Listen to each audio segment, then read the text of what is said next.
How you doing? I'm Dr. Hendon with Southeast Gastroenterology, and we're here today to discuss common questions associated with having a colonoscopy.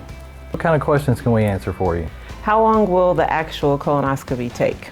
That depends on the day of, how clean things are, and how many polyps we find, but on average usually about 15 to 20 minutes.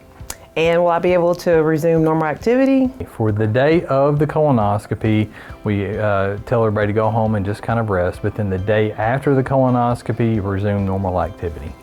Okay, and would that be the only colonoscopy I will ever have to have in my life, or how often do I need to get it done? So for a surveillance colonoscopy or a first-time screening colonoscopy, the recommendations are to follow up in at least 10 years if you have no polyps, depending on your family history, whether or not we find polyps, what kind of polyps they are, the size of it will determine when you come back. On average, most people need to have a colonoscopy every 5 to 10 years. Oh, okay.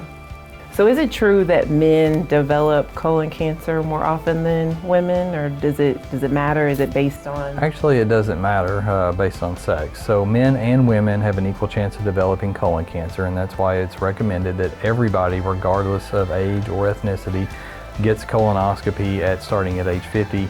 And like we discussed earlier, African Americans should actually start at age 45. Pretty much 90% preventable, 90% being that you're going to have some sporadic cases that are going to develop, you know, somebody's supposed to come in at 50 and they got colon cancer at age 40. You're not going to pick that up. Right. And then you also have genetic factors. Some people who have hereditary colon cancer syndromes, those are going to occur. But overall, your general population, 90% of colon cancers can be prevented. If you do discover polyps whenever you're doing the procedure and you remove them, is it painful? No, whenever you wake up, you won't feel any pain.